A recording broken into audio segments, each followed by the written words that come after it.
All right. We're here at the studios of the Real Deal radio show. Of course, Right. we're in the Chicago Jazz Philharmonic offices. Right. And where you also record the Real Deal radio show. It's more with like a Robert kingdom. Davis. Kingdom, yes. Yeah, we call it the Chicago Jazz Philharmonic Kingdom. Before we get into Chicago Jazz Philharmonic and hear about the kingdom, why don't we talk just a little plug for the Real Deal radio show. It's on WDCB 90.9 FM in Chicagoland. Right, it's the Real Deal with Robert Davis, Friday nights, 7 p.m. to 10 p.m. on 90.9 FM WDCB and WDCB HD. Ah, yes. Glen Ellen. Yes. See? And it's a radio show. Obviously, it's your radio show. So you have guests and you feature different music and all the good stuff based around jazz. Oh, definitely. A lot of new music. It gives me an opportunity to kind of peruse what and who is out there, in terms of new jazz. But you can't get beyond the great history of jazz as well. Right. You can't get around the great history of jazz as well, and also a heavy dose of Chicago jazz. Because being a Chicago musician, it's important to showcase my friends, and also to gain support for musicians right here in Chicago. And I love listening to the show because you really can't tell. People say, "Well, that's Chicago," or "That's not Chicago." Man, it's the greatest. Right. Well, and who better to do something like that than you, Robert Davis? Well, it's fun. I'm telling you, it's and I'm learning so much. I think that was the one aspect of my career that I never had a chance to really concentrate on is listening to current music. Well, musician, you're busy all the time. Right. You're studying jazz history, but really engage into what's happening right now is really stretching me.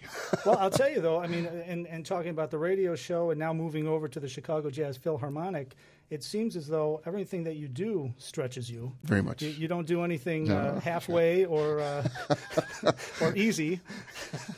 It's getting easier. I'll put it that way.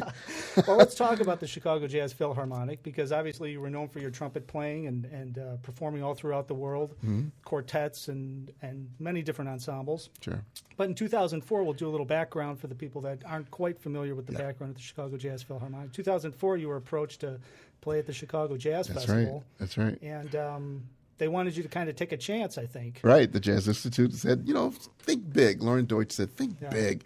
So I thought really big. I said, let's do something with orchestra. I had just written a couple pieces for my jazz quintet and jazz quartet and orchestra. Because as a studio musician, many years ago, I always lived in both worlds. I never quite knew what to expect any given day of employment. I just walk in with all the gear, and it's like, well, today we're playing something in the manner of Strauss or something for a beer commercial, or maybe there's a diaper commercial in the style of Louis Armstrong. So it's just after years of that, I tend to any situation I try to become that situation and studying the music. And so once I started doing more composing, I was very much into particularly studying classical music composing as well.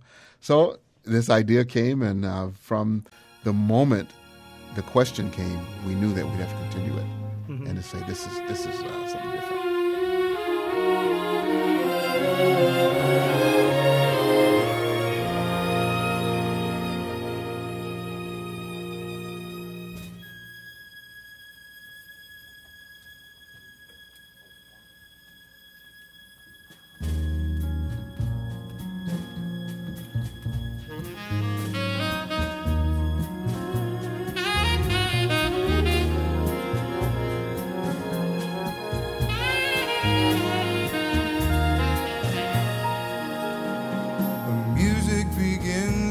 Titles fade in, starring you and me. The hero is struggling to say. Well, you can't do something that big and then just stop. No. So, No. So once you performed in 2004, is that when you created the Chicago Jazz Philharmonic, the organization, and you do much more than just obviously perform for different venues and things. You also started an entire educational system behind it, backed up by that. Why don't you tell us a little bit about that as well? Actually, the education program came first. Okay. at about right around the turn of the century. That's a good way to put it. I never said that before, but the turn of the century. Seems a long time ago. We were babies. My business partner and I, Mark Ingram, decided to do something about the state of music education in Chicago. For many years I taught students who started playing in high school. Mm-hmm. And so after kind of investigating that, I realized that music needs to start much earlier, particularly on an instrument. So after kind of investigating the landscape of Chicago, we decided that one of the things we need to do was put music back in elementary schools. And so that sort of grew into now teaching reading and math through music, mm-hmm. and also the education arm of the Chicago Jazz Philharmonic, which is launching jazz bands at the 5th grade level. Wow. Yeah, so the idea is, the way to make a more diverse professional is to make a stronger college student. And a stronger college student is made by investing in the high schools. And getting the high school straight is by investing in elementary schools.